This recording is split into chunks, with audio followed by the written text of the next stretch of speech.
Thank you, colleagues. I was asked, what's the difference between safety to and safety differently? That's a question that many of you want an answer to. Even Eric said he would love an answer to that. So, of course, the answer is, I have no idea. So I had to construct it from yesterday. Now, this is all the books that you haven't read. But I haven't read them either. So you're in good company. It's actually the stack in my office on my piano. I have a piano in my office for when I get bored writing books. And so I can't look over it anymore. So it's probably time to stop writing books or just create another stack. Now, this is a short genealogy to explain the difference between safety to and safety differently, if there is such a thing. But it's also a little bit of biography and probably a little bit of ideology. So, but let's start with this. I am probably known in some of the circles in which you move as an iconoclast, as somebody who's supremely irreverent, and who doesn't take authority very seriously. And so, except when it comes to Eric, and I mean that. I have a lot of my work is, in fact, in part the fruit of a lifelong collaboration, or at least a professional lifelong collaboration with people like Eric. And there are very few, in fact, basically nobody like Eric. This man has been ahead of the curve on issues like human error and been sending axe murderers after me forever for still using the label human error when he had sort of debunked that like 20 years before. He's so ahead of the curve. Not only that, he is one of the guys in the business who is not this one-trick pony, right? You think you just understood his last book, and the new one is already out. And you go, shit, I can't keep up. And so I try to do that, right? Because I write them quicker than you can read them. But you know, that he writes them quicker than I can read them. I mean, that's not fair, right? So I'm a full generation behind Eric. And I feel very deferential and reverential to somebody who's this well-respected and senior and utterly productive and ridiculously healthy in the field. It is all unfair, and we love you greatly, so thank you.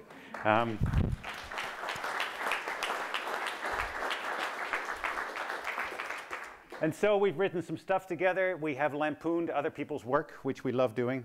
This is from 2004. We did some books. This is one that says that computers in the cockpit can be sort of an issue. Yeah, this is from 1999, so it goes back that far. But I'm actually a product of this lab. This is where my PhD is from, and that's the man. This is actually 10 years after I got my PhD, with my daughter being carried by my professor. I thought that was pretty cool. I think she's pretty cute too, but that's, I mean, she, not Dave Woods, but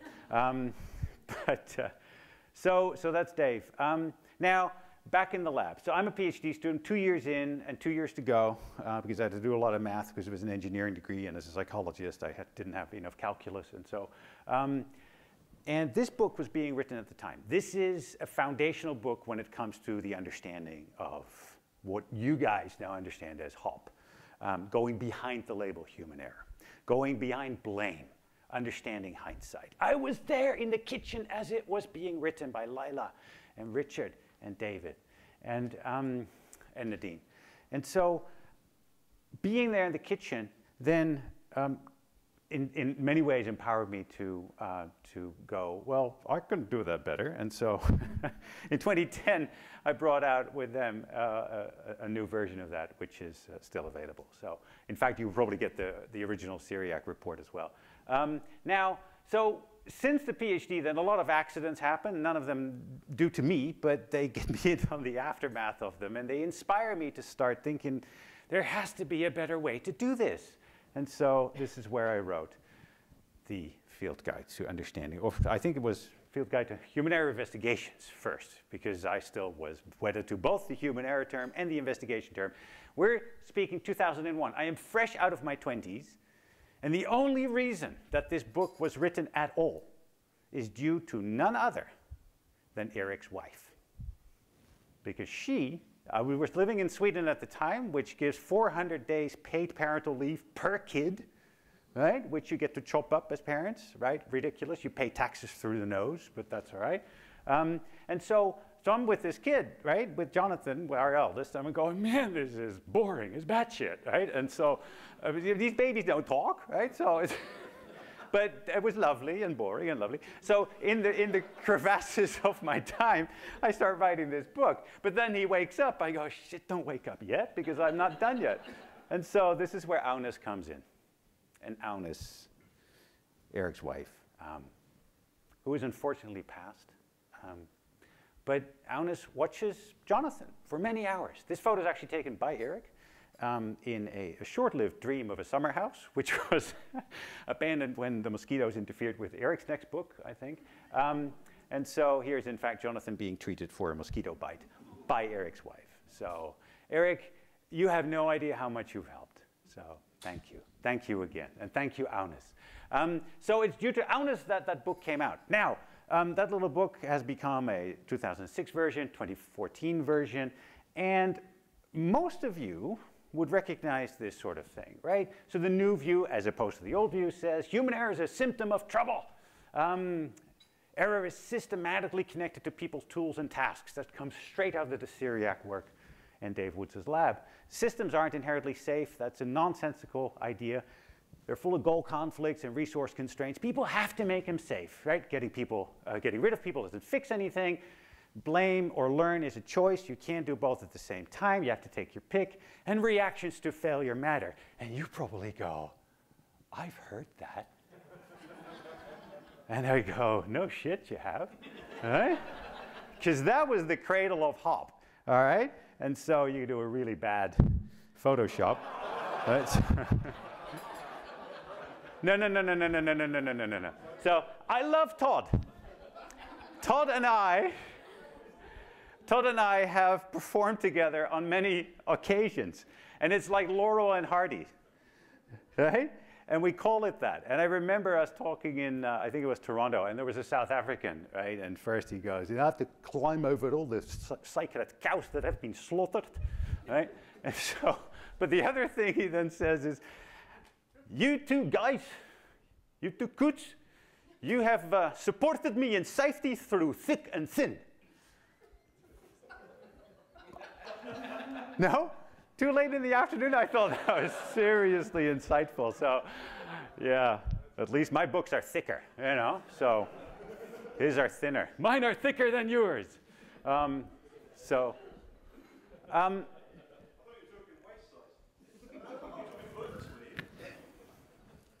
Wait. Andy, the fact that it takes 5 minutes for you to catch up. I understand, but you don't have to put that on full display, you silly bugger. Anybody else from New Zealand not getting it yet? You wacky Kiwis 3 hours ahead of us and still not getting it? Shit.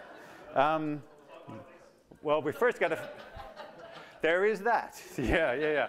We first got to fix your vowels anyway.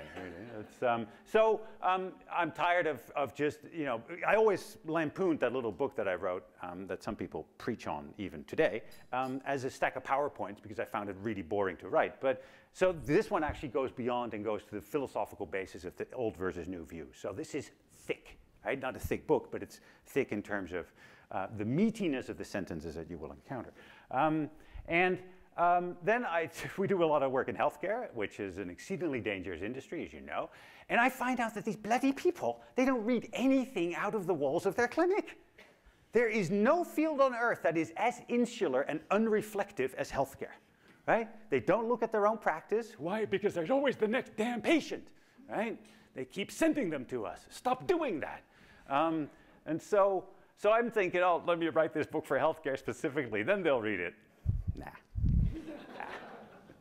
I don't think the sales figures are very impressive. So then I was increasingly fascinated by the language of our understanding of how things and complex systems fail. And complex systems fail in ways that are not Newtonian, yet all the concepts that we use to explain failures in complex systems are deeply Newtonian. We talk about cause and effect. We think about a proportionality between cause and effect. Swiss cheese, completely Newtonian model. It's not a model, it's a cartoon, right? Completely Newtonian cartoon.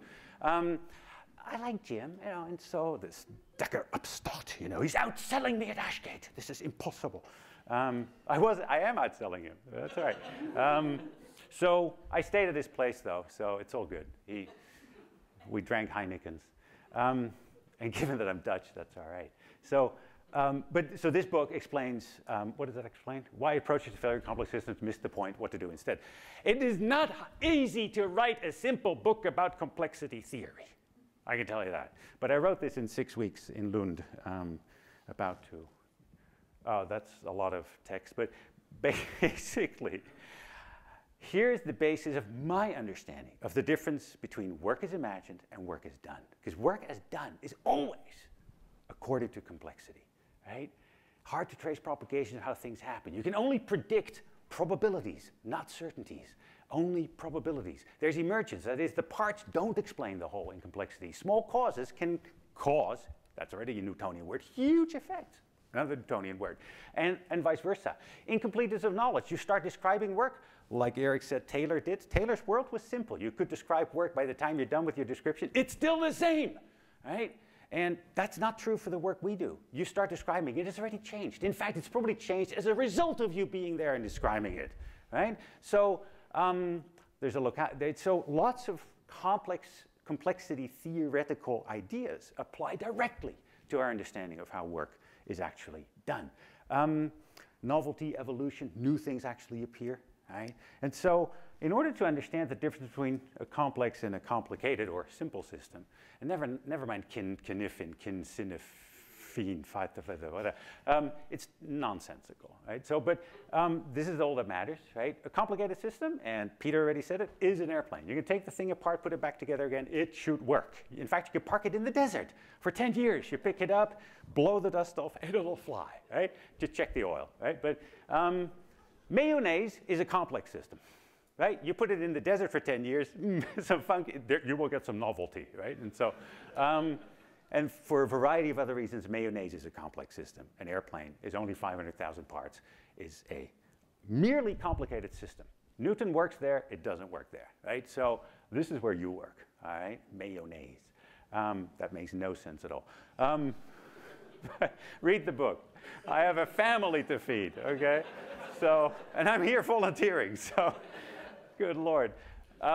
And a lab to run. So this is the cartoon from the Drift book that takes it's all terrible. I mean, models like this explain a lot and hide even more, right? And all models are wrong. Some are useful. Remember that, right? And so that's not me. Petrov, who wrote a book about the invention of the spoon. But you know, all models are wrong. Some are useful. Most are not useful, by the way. So. And this may not be useful either, but this idea of local rationality, you're drifting and all you see is your inside of the tunnel and you actually don't know the vector. You don't know how long and how far and how tilted you might be because the decision you are making makes sense to you at the time given the local rationality, given your understanding of the situation, your focus of attention, your knowledge, right? So a model of drift, which Swiss cheese cannot explain at all. This is basically the whole book in 5 points, right? How does drift happen? It's about small steps, incremental steps, competitive pressure, pushing, resource constraints on knowledge, money, other resources, complexity or unruly technology that doesn't really behave like you think it does. Take a Boeing Max, for example. Oh, it's going to behave like this. No. And of course, a particularly beautiful concept from complexity theory, sensitive dependence on initial conditions. Take the NASA Columbia Space Shuttle, right? It gets hit by foam on takeoff or liftoff, foam blocks of ice, basically. Now, that used to be a flight safety problem. You call something a flight safety problem, it's got a whole repertoire of consequences bureaucratically, organizationally, which people don't like. Cost a lot of money and time. You can't fly again. So why don't we change that and call it a maintenance problem? Tiny bureaucratic shift in language, right? As Peter already indicated, can actually engender culture change. Well, it did here too, but here it started drifting the wrong way, right? You change, it's a tiny change, and it has huge consequences later on, all right? So it's those particulars of complex systems that I think we do ourselves a favor to understand if you really want to understand how work gets done in a complex, dynamic world. Newton is not going to help you. Then I get more and more on the back end of accidents where the supposed perpetrators survive, and they are the second victims. And this doesn't change necessarily, but amplifies certain parts of my work that then starts orienting itself toward, but there has to be a better way to deal with, in this case, the Julies of this world. Julie, a nurse here facing the mother of the 16-year-old who is now dead, right? And so look at her face. What is Julie trying to tell the mother? Remorse, pain. I share this with you. I'd rather cry with you than sitting here in a courtroom not being able to give my account. And so this pains me at so many levels that I started writing and talking and preaching about this stuff. And so I wrote the first book on just culture. Now, this is not my wife. First of all, my wife doesn't read my books, and I don't think she holds them either, certainly not for a picture, right? So, but we have a pact. She doesn't read them, but that also means that she's not in the preface and not in the acknowledgements, right? None of this nonsense, oh, thank you to my dear, you know. No, screw that. You know, she was nowhere to be found when I was writing the damn thing, and she won't read it anyway. So I love her dearly, and she'll show up later in the talk. But so this is actually, would you believe, this is on the New York subway, and apparently there's a spontaneous type of New York subway book review. And so people sat no longer because Steve Jobs screwed all that up. But when it was still the early 2000s, people were sitting reading books in the subway. Yeah, so the reviewer will walk up, what are you reading? Can I, you know, well, but probably, you know, after 10 bugger-offs, you know, you finally have someone who'd be willing to talk, and then go on the picture. So again, she is anonymous as far as I'm concerned, but she was reading my book. Does she look like a healthcare worker? Too healthy, and too much of a rebel, right? Yeah, okay. So then I wrote Second Victim, which you haven't read, and then I wrote The End of Heaven, which squarely targets the problem of suffering in a secular or scientific age, right? That we're really good at explaining the epistemology of why things go wrong. In fact, well, we're trying to be good at that, but the better we get at that, the worse we get at explaining the existential question of suffering. Why me? Why now? Right? And complexity theory is utterly silent. It cannot tell you why you. It cannot. And so, good book, the most personal and biographical one that you will ever read of me, I think. These are all audiobooks if you don't read, by the way. So, and I did the narration. So 2012, second edition, if you want to learn about just culture in a restorative sense, read the 2016 version.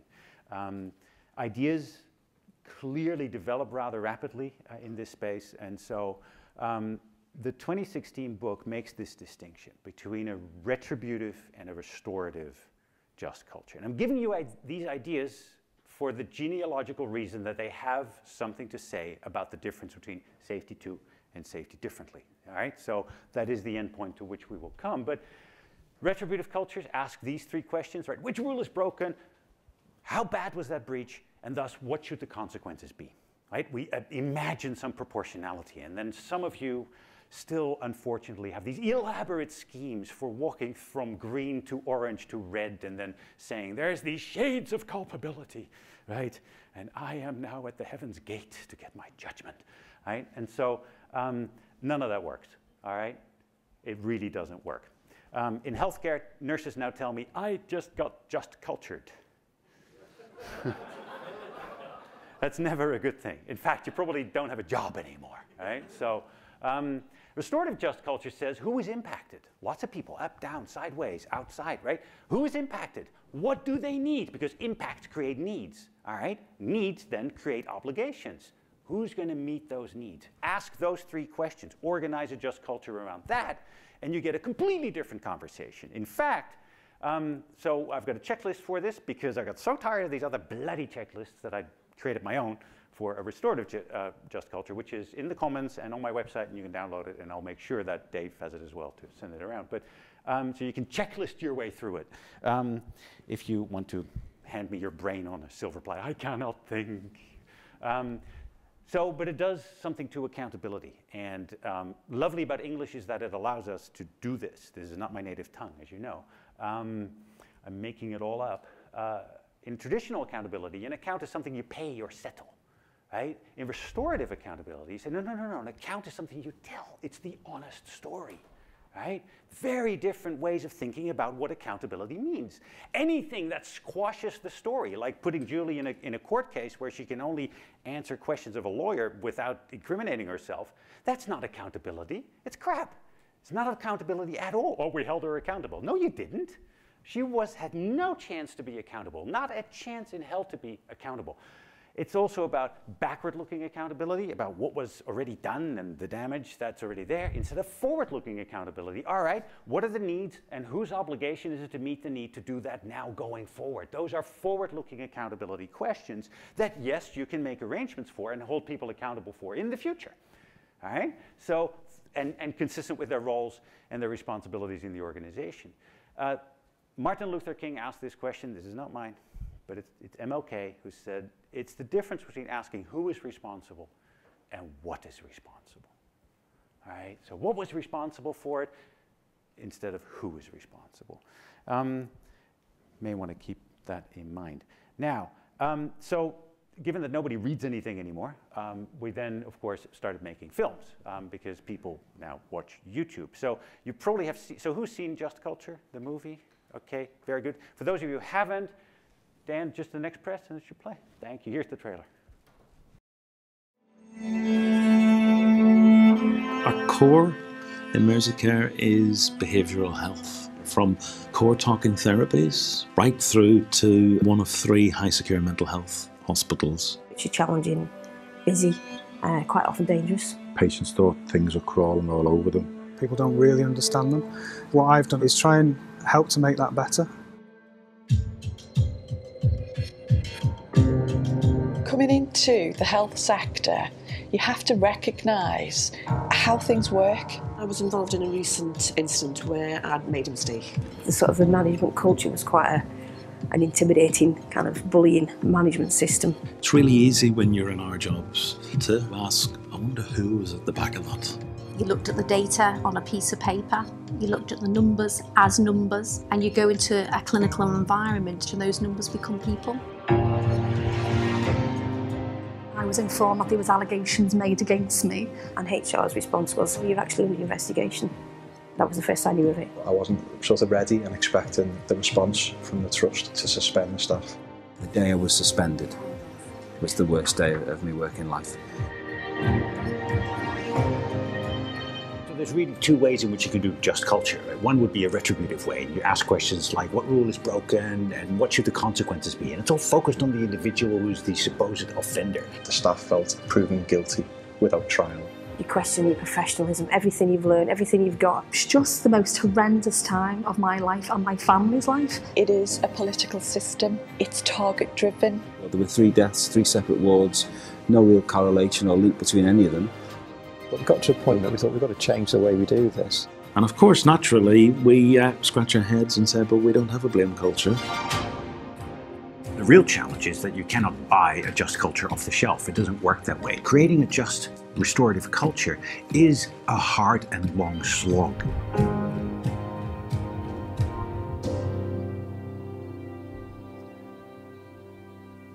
So the backstory to this movie is luscious and gorgeous. I got an email at some point from Amanda, the HR director, saying, we've been using your book. I go, which one? And so she writes about Just Culture. It's working really well. Would you, it's so exciting to even be in touch with you. I never had hoped that you would write back. But we got in a conversation and it all led to them then extending an invitation. Can you come to Liverpool and watch how this actually is working out? And I'm going, okay, yes, if I can bring a camera crew. And so that's what we did. Of course, after the film was shot, we go to the editor here, right free, and they go, shit, we need to subtitle this, man. These wacky scousers. Nobody understands what the hell it is. We need to show this in the US? They go, what? What's that? What was it saying? So now, healthcare, yes, I love you too. Hi. My name is Elder Price. No? Okay. You got to keep up, people. I'm not a Mormon. So what does it? I need to. So Don't wave your hand like that. No, you can't. It'll be like this soon, right? It means I ignore you completely. So healthcare is, in fact, interestingly, at the root of some of the other developments that gave rise to Safety Differently, on the back, very much, of Safety 2. Safety 2, presence of capacity, not the absence of negative events. Right? Safety 2, all of Eric's idea is about understanding why things go well, not why they go wrong. Well, you might invest a little bit in that, but much more goes well than goes wrong. Try to understand that. This study, written about, there's the link, and I've talked about it. Many of you will have heard me talk about this study, which actually predates me coming to Aussie. It's a Canadian hospital. And this is what we found. And this is the list that we need to work on further together. All right? This is the list of capacities that make things go well. 1 in 13 goes wrong in this hospital, which is pretty good for a hospital. Right? I'm not making that up. It's pretty good. And only 7% die or something, you know. And so your husband went non-compliant. He what now? Non-compliant with a heartbeat. Yes, he is asystolic. I think that's hilarious. But so these were the capacities we found that made the difference between the 1 and the 13. It wasn't whether people were following procedures or none of that nonsense, right? Because there's too much of it to follow anyway.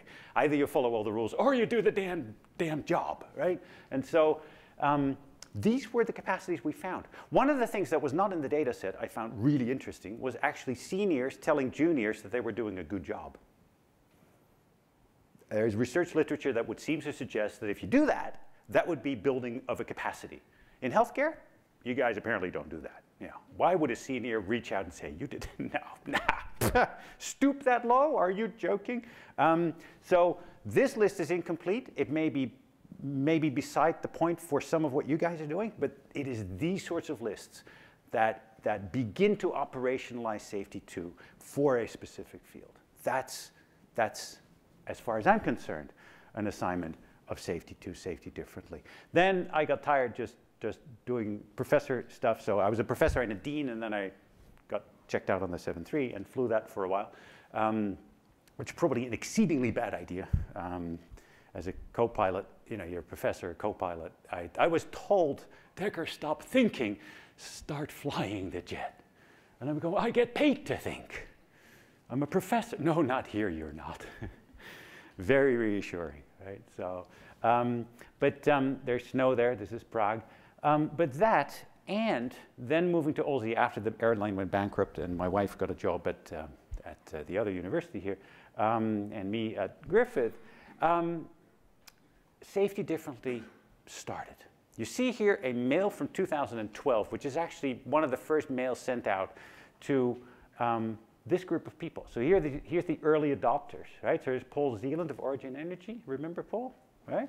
Lang O'Rourke, there's SafeMap, there's NBN, SKM, Queensland Rail, TIS. They were the early adopters. But what's really interesting to see is that Safety Differently was grassroots driven.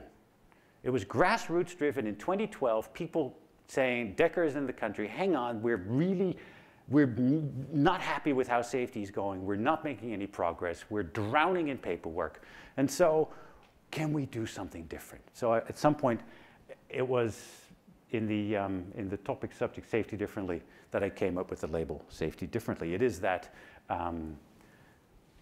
flat-footed, basically, nothing exciting behind that. But so this group starts developing Safety Differently and applying it and weaponizing it, and some of the early adopters are still very much with us. In fact, Shane Durden is the man who coined "people are the problem," which he didn't believe in, but that's his phrase, right? So there's a lot of credit assignment all over the place. Daniel, over there, helped me discover some of the restorative justice work, right? That then went into the, so there's a lot of family resemblance in all of this work. Okay, why is that? That's not good. So I'm going, we were first. Right? Safety Differently, and Safety 2 shows only up in 2013, 2014. And then I go, nah, because if it isn't published, it doesn't exist. And so, Eric, I concede. You win. You win. And we love you for it. So Safety Differently only came out in 2015. So now that's a terrible book, but this is this is basically what it boils down to, right? You remember this. These are principles that Josh talked about. There's 4, not 3, but you know we stick one in just for the hell of it. People are problem to control. You need to tell them what to do because they're idiots. And to know how well you're doing that, you got to count and tabulate your negative events. And safety is essentially a bureaucratic accountability. That's what it is. No, says Safety Differently. People are a solution to harness. They are the problem solvers. Don't tell them what to do. Ask them what they need, and they'll do it even better for you. Identify and enhance these positive capacities that come out of that Canadian hospital study from 5, 6, 7, 10 years before, and recognize or re-harness safety as an ethical responsibility, not a bureaucratic accounting activity. These are the concepts that some of you will recognize as being Safety Differently. Declutter, we talked about that, right? So Andy, thank you for your declutter.com. Decentralize, right? Push it away from headquarters, and then devolve, give it to people as close to the front line once it is away from headquarters as you can, right? Push decision authority down and out. So those 3 principles. And of course, guided adaptability, in my phraseology, then became freedom in a frame. But it's the same thing. It's the same sort of thing, right? Freedom, of course there's a frame, right?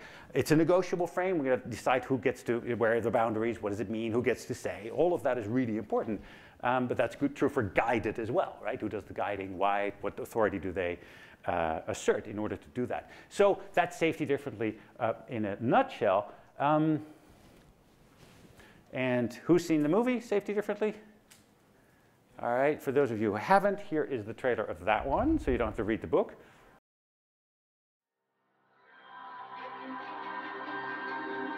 And so I'm flying this jet, and of course when you do that sort of work, you learn that compliance and procedures have a very important role to play. But when I started learning that pilots get fired because they're not holding the handrail, because they're not wearing a yellow vest, because they carry coffee on board the airplane without a lid on the cup, I'm going, what does anything of this have to do with getting my passengers alive to the next destination? You're being told all the time to do something, you know, and you think, well, why? You look at a lot of the procedures and policies that we follow. Well, we don't follow them because they don't work, is particularly in this environment. It is the most chaotic, complex environment. And so we are wasting 15% of our time doing something that is of no clinical value. Because it came from national, why should they be telling us how to do our job and how to do it safely? And they didn't know what they were talking about because they'd never worked in store. No good being told by upper management when, you know, they've probably never had the tool in their hand. Why? Why? Why are we doing this? It just makes them crazy. And we go crazy. Safety Differently is a move away from bureaucracy and compliance as a means to control risk. It is an embrace of people's expertise, of the dignity of actual work, how it is done every day. And it's a story of innovation from the bottom up. There's a general belief that as people move through the organisation, they get closer to the top of the organisation, and therefore they have more authority, more power. What we're saying is actually perhaps you're not the most important person in the organisation anymore. Perhaps there's somebody who may be organisationally a lot lower than you, but actually is the right person to take a decision on this or to solve this problem.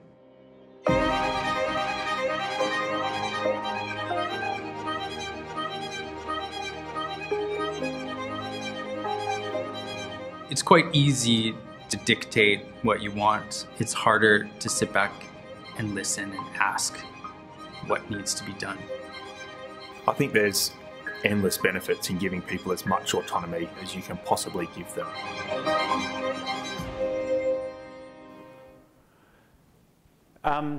Who's read The Safety Anarchist? I like that book. So it's an audio book too, if you don't want to know how to read. And of course, the new textbook is out now as well. That gives in fact, a much more extensive genealogy. And Eric and I were quipping about this yesterday, you know, and how thick is your next book? Well, mine was pretty damn thick, man. So we're talking 468 pages, baby. You go, shit, this is boring. But in fact, I thought it was so boring that I started drawing cartoons. So the cartoons are in the book, and the publisher thought that was really, really cool. Now, so here's the difference. Safety 1 or 2, safety 2, and then safety differently. Safety 2 and all of Eric's ideas from the very earliest work from human error onward, which he no longer wanted to use, and rightly so, have been a rallying cry for us to think, okay, what does that mean for understanding normal work? What does that mean for supervisors? What does that mean for a manager? What does that mean for governance and issues around liability? What does that mean for measurement or indicators? What does that mean for blame and accountability? What does that mean for the creation of psychological safety? Safety Differently wholeheartedly wants to embrace those questions because we know you struggle with them. And sometimes you succeed really nicely, and then you stumble on others. And so I see it as if anything, Eric, a stewardship of the immense legacy of your, in fact, ongoing creation of your legacy, which you're still doing, and still more books, a stewardship, a curator of the ideas, and a weaponizer of them. And so it is in humility and appreciation that I say that, and I want you to know that. So what's on the to-do list? Here's the restorative just culture checklist, by the way. And so yes, we will keep pushing out stuff like Drew's report and engagement in how do you deal with due diligence requirements. But this is on my to-do list, and you probably can add other things, right? If we want to use safety too and make it work in all of these areas, I think we got to further explore and develop these capacities. What are they in your case? How can we help? How is this consistent with the literature? How does it help extend the literature? We got to further evolve methods for learning teams, understanding normal work, right? And of course, the lab is at the center doing these things. Somehow, we need to encourage curiosity in work as done, right? Not this judgmental mindset, well, this is how it's imagined. Why are you doing it like this? No, no, no. How do we encourage your people to be curious about how work is done? Safety 2, metrics, God forbid, or indicators, definitely something that most of you are crying for, and so we need to do something. There's a whole range of scholarship that Anglos have never read because most of it is in French and German and Dutch about how to organize according to a Rhineland European Western model rather than an Anglo model, which is organized around stock markets and hierarchies. So there's a lot to be learned there. Learning teams talked about that. Further understanding of and avoiding blame. How can we help defang these pressures and tendencies in your organizations? Because to me, that is all part of the shift from 1 to 2. And as I said, the transformation of a demonstrated due diligence. I have lived in 7 countries, worked in 7 countries, speak other languages so that I could actually work and live there. But I had a chat with this girl last night. She's my childhood sweetheart and wife of 22 years now. And she is much wiser than I, super smart. She is a biochemist and works at the more highly ranked university in this town. We were talking about yesterday, and she said to me, but isn't it remarkable that you get this take-up in Australia? What is it about Australia that makes that work, that actually has a coherent, consistent, and growing following for these sorts of ideas? And so it set me thinking this morning, and my ideas are this. So yes, you have challenges as Aussie, right? As a test bed for safety too, and doing safety differently. Your challenge is that you're hierarchically organized and according to Anglo models of how this should be done. New South Wales, just to take one of the states, is the most litigious environment in the world after California.